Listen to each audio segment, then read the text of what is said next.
Capítulo 108. Aqueles mais próximos dos deuses. Não. Eu disse para deixar seu pé esquerdo em um ângulo de 40 graus. Seu centro de gravidade deve estar alinhado com o calcanhar direito, já que esse é o pé pivô. Você entendeu?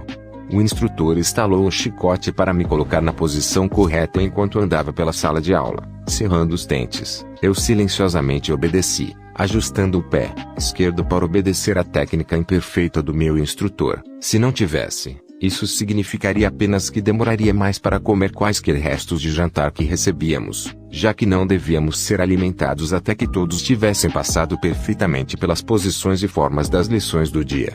Os dias nessa instituição em minha vida passada consistiram em 8 horas de treinamentos de combate, dos quais eu achei um pouco defeituosos, depois meditação para nutrir nossos centros de ki por cerca de 10 horas depois.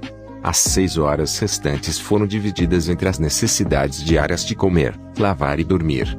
Os alunos cujos centros se desenvolveram o suficiente para aprender técnicas de ki foram separados do resto do grupo e colocados em aulas para suas especialidades, dependendo de suas aptidões.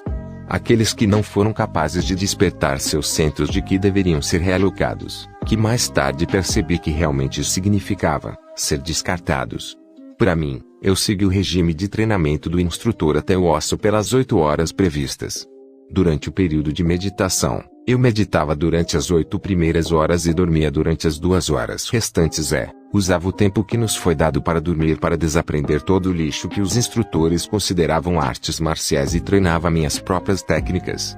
As únicas informações úteis que os instrutores nos haviam ensinado eram os pontos vitais de um corpo humano, os pontos fracos a serem atingidos para a morte certa. Suas técnicas eram brutas e sem sentido em tentar causar dano a essas áreas, independentemente de como o oponente pudesse reagir. Eles ensinavam uma maneira pela qual, desde que se siga as etapas adequadas, o usuário poderia alcançar seu alvo e infligir dor a ele. Como eu disse, sem sentido. Escondi o fato de que meu centro de ki havia sido cultivado o suficiente para aprender técnicas de ki pelo maior tempo possível, pois sabia que uma vez que havia avançado para as classes de nível superior, isso me daria menos tempo para treinar sozinho. Meu único golpe de sorte naquela época, eu admito, foi tropeçar em um livro de técnicas de ki para ocultar a presença do usuário. Eu absorvi as palavras daquele livro como se fosse água fresca em um deserto árido. A técnica do manual era de baixa qualidade, mas eu havia praticado a técnica a tal ponto, que me proporcionou a capacidade de me infiltrar no local privado da biblioteca onde eles mantinham todas as técnicas de ki. Pensando bem agora, provavelmente eu não era tão alto na minha vida anterior devido ao fato de eu ter dormido apenas 8 a 10 horas por semana, devido a quanto tempo eu passei lendo e praticando as técnicas. Eu sabia que seria inútil para mim tentar aprender todas as técnicas, então eu estudei apenas as artes de ki que mais me beneficiariam a longo prazo. Eu percebi que, embora a biblioteca estivesse protegida, ela não era muito bem guardada. A razão é que, mesmo que um estudante tenha invadido por dentro, eles não conseguiriam descobrir por si mesmos como aprender essas técnicas.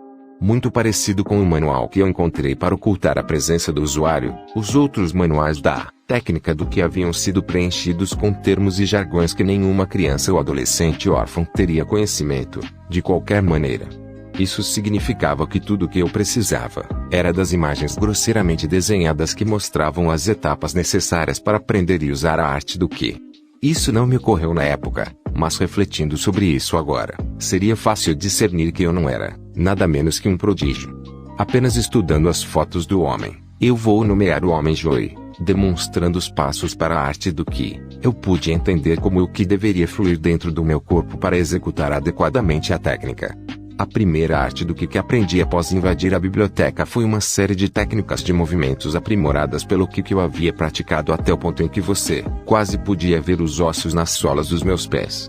A técnica parecia uma sequência de sapateados sem fluxo de ki, mas assim eu consegui inserir o fluxo adequado de ki nos momentos apropriados. Fui capaz de fugir, reposicionar, me esgueirar para trás e basicamente teleportar-me dentro de um alcance ilimitado.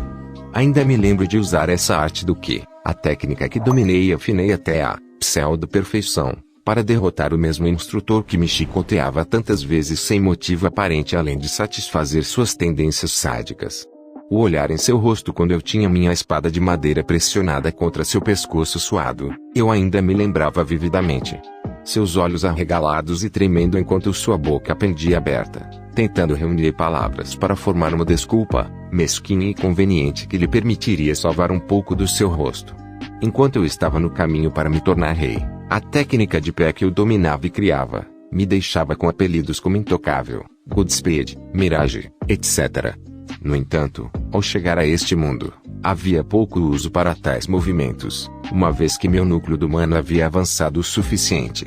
Eu mal ficava dentro do alcance para usar os movimentos que eu já havia confiado tanto. Além disso, parecia muito mais simples conjurar uma parede para bloquear qualquer projétil arremessado em minha direção.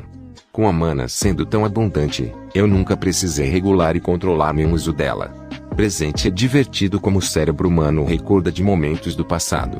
Todas as memórias que a pessoa desejava esquecer estavam de alguma forma enraizadas no fundo do hipocampo. Essa lembrança aparentemente antiga da minha infância anterior foi subitamente evocada quando minha vida passou diante de meus olhos.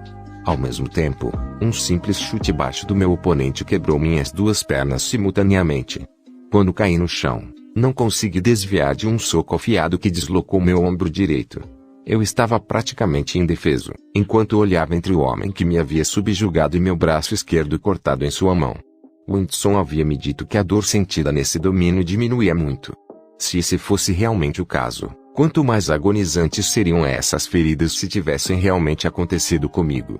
O responsável pelos meus ferimentos mortais atuais se aproximou de mim com uma expressão mista, dando-me um aceno conciso quando ele estalou os dedos. Chega, ele anunciou enquanto o mundo desaparecia em preto. E, assim, eu estava acordado novamente com todos os meus membros presos e intactos. Eu imediatamente caí de quatro e joguei o restante da minha última refeição enquanto eu respirava. Meu vômito imediatamente se dissipou na pequena lagoa de safira em que eu estava meditando. Não tinha certeza se estava molhada por causa do líquido mágico que me cercava ou da quantidade abundante de suor e sujeira que eu havia gerado devido ao estresse. Não, deixe-me continuar, eu consegui engasgar entre os suspiros.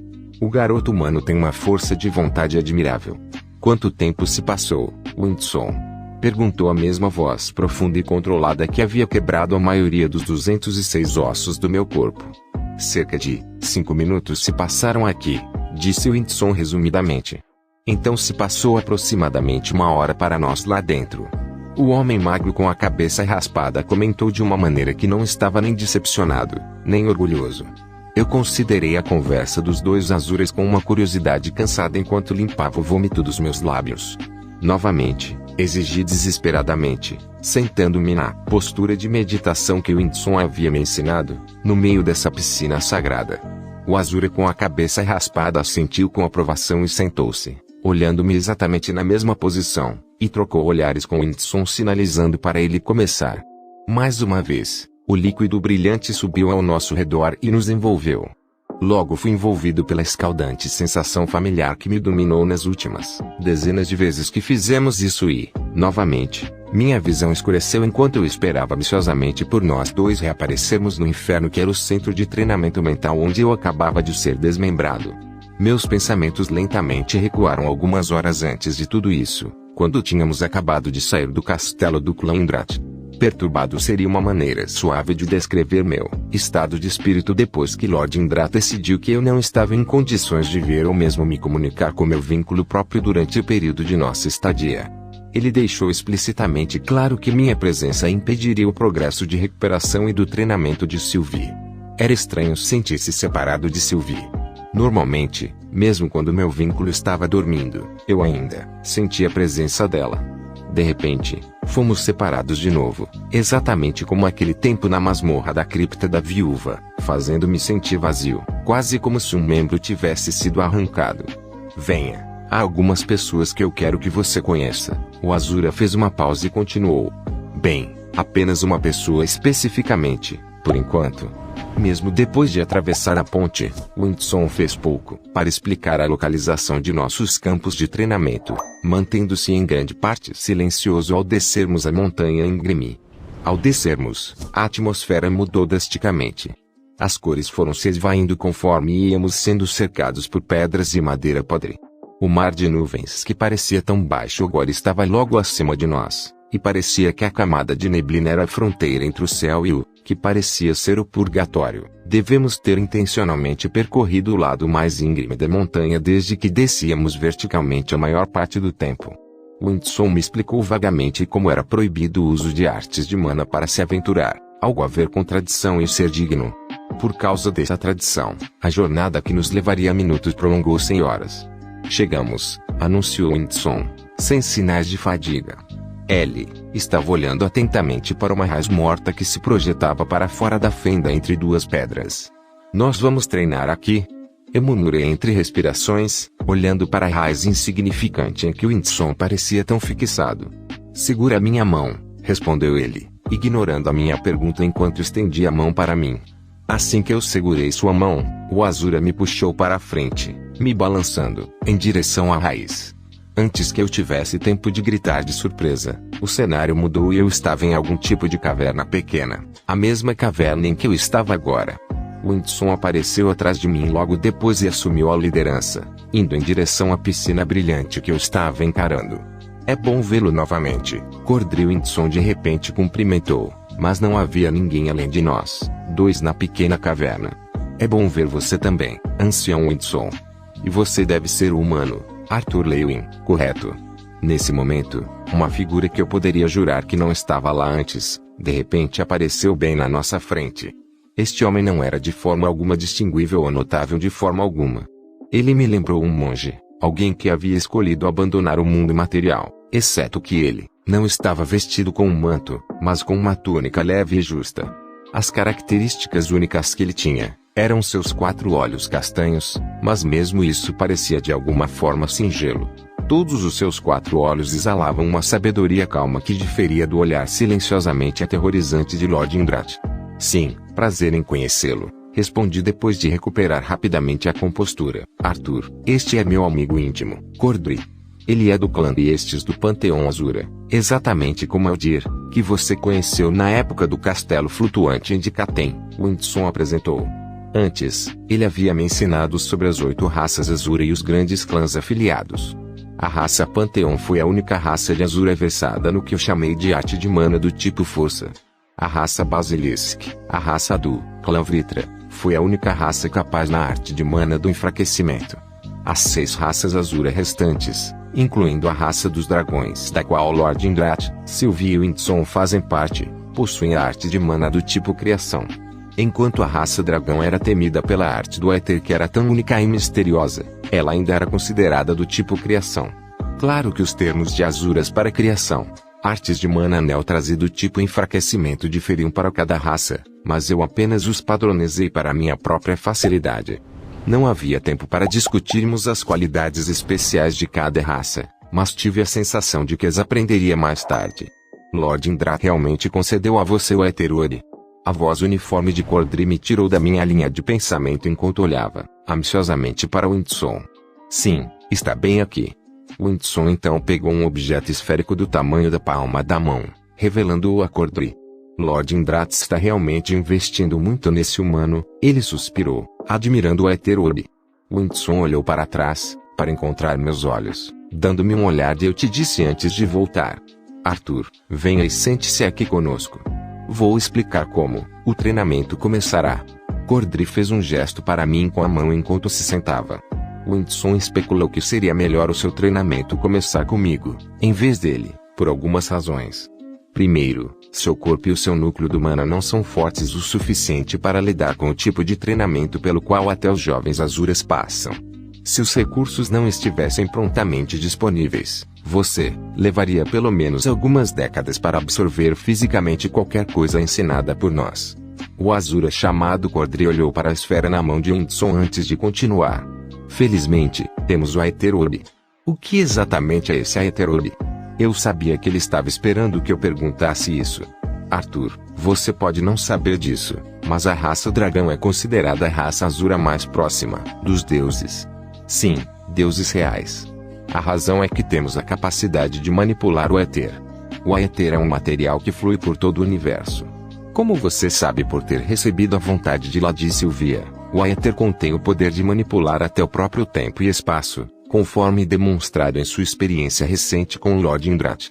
Muito das possibilidades do Aether permanecem incompreensíveis até mesmo para o clã Indrat, mas um artefato que permaneceu em nossa posse desde o início da história do nosso clã é o Aether Orb.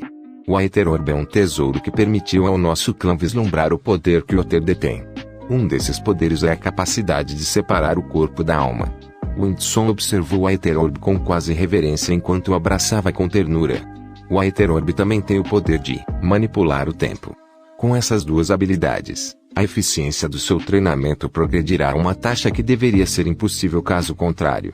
Por causa da estreita relação entre o clã dos Yestes e o clã Indrat, Lord Indrat em um ponto nos presenteou com o uso temporário desse tesouro, continuou Cordry para Windson. Lembra do que eu disse sobre Lord Indrat ter investido uma quantidade significativa de recursos para garantir que você esteja pronto para as próximas batalhas. Junto com a Aether Orb, Lord Indrat nos permitiu usar seus campos de treinamento exclusivos. O líquido rico em Aether dentro dessa lagoa ajuda a acelerar seu treinamento e a curar feridas que você sofrerá ao longo deste processo. Cordriak é um professor talentoso e altamente respeitado no clã de Estes. Ele será responsável pela parte inicial do seu treinamento. Windson deu a Cordry um aceno enquanto os dois se levantavam. Então, o que exatamente vamos fazer primeiro? Perguntei, quase timidamente. Windson respondeu, sua voz soando quase desonesta. Você vai lutar contra Cordry em um estado astral e vai morrer.